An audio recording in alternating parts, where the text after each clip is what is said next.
travel to other planets, other solar systems, other universes. Do you know anybody that actually has traveled through the stargates to other planets, or how do you know about this? The movie they had was Stargate, the series they had on TV. Mm-hmm. They don't put nothing into those programs unless they're rubbing our nose into it.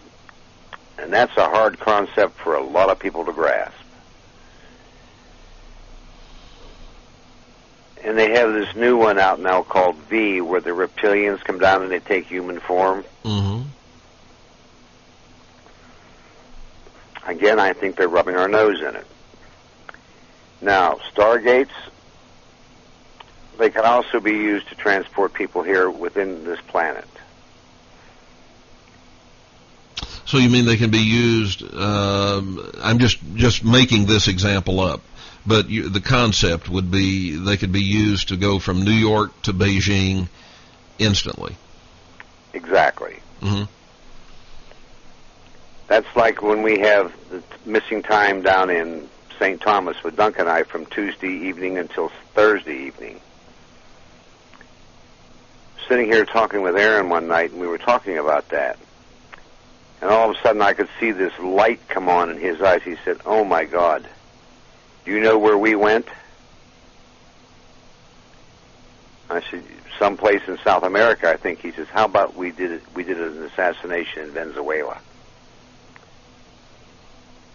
Now, I don't have any idea who was assassinated in that time frame.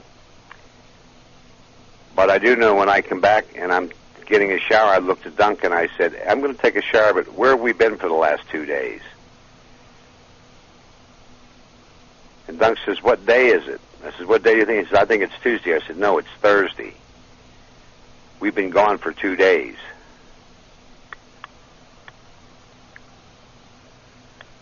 So what do you make of that? Well, apparently somehow they triggered Duncan and I, and we went off and did a project with Aaron and one other person in Venezuela. How can you be sure that's not some kind of a false memory that's been implanted in you? That's interesting. I don't. But when Aaron sits here and has this memory, and Duncan has no memory, and yet we both have 2 days of missing time, to me it's a very distinct possibility. But let's talk about implanted memories for a minute. All right. One of the things I've become crucially aware of in the past 3 weeks is this implanted guilt feeling that they put in you, where it can take many forms, like I have to go out and save the world, I have to save other people from this, and all the things I did when I'm so guilty of spilling all this blood and so on and so forth. That, to me, is a very crucial part of the programming they leave in Project Camelot graduates, because what blood we spilt does not rest in our head and our hands. It rests on the head and hands of those that ordered us. So many people cannot even grasp that concept. We were just soldiers sent out to do a job, and we did it. Do you have the ability to say no? No. Because it's another alter that they're using. It's not this conscious me that I know as Dave Corso. It's one that's programmed to respond and to act. All right, now if I were to run into you or Duncan when you're in this alter, when you're in the alternate personality, you've been programmed in this alternate personality to go do a project. Maybe it's wet work, maybe it's not. But you're on the mission, and I run into you out on the street. Will you look and act like a normal person, or do you look and act kind of like a zombie? I would look and act like a normal person, but I would not know you. Mm-hmm. How do you know that this consciousness that you're in right now is not an altered consciousness? How do you know this is the real one? I don't. Do you? Well, as far as I know, I don't have an alter.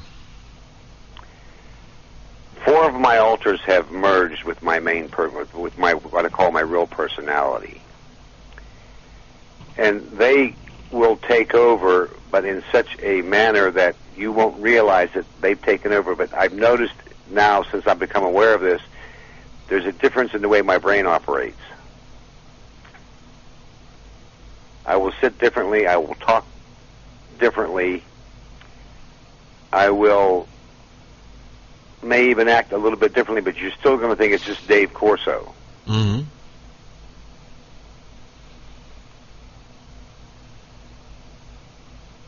Now, do these altered personalities, have they communicated their information and memories to your main personality?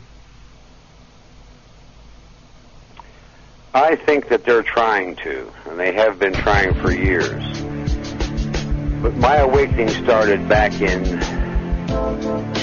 1980 when I did a program with Werner Erhardt's seminar training. All right, we have to step away for a break, Dave. Folks, we'll be back right after this. We'll be on Final Approach. Get your fingers ready if you want to call.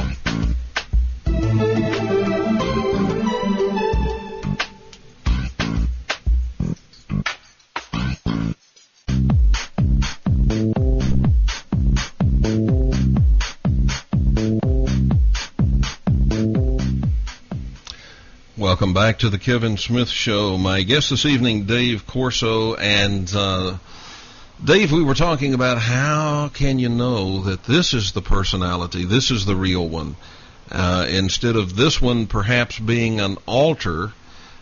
Let me give you a scenario and see what you think about it.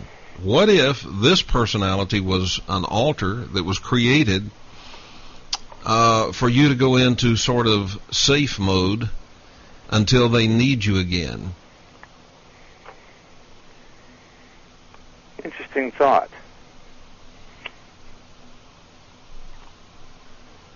Would you be able to tell? I don't think I would be, because what I perceive is that this is the main me. Because I have memories going back to when I was 2 years old that I had verified with my mom and dad. Later on, I started asking questions about things when I was young. Mm-hmm. Dad says, God, you still remember that? I said, yeah.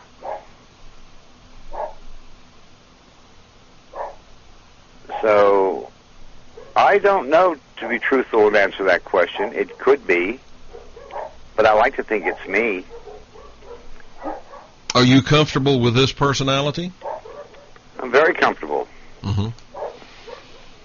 What about when you slip into one of the alter personalities that have begun to merge?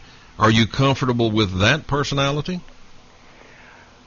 To be truthful, I don't even recognize it. Other people who are aware of things like this have brought it to my attention.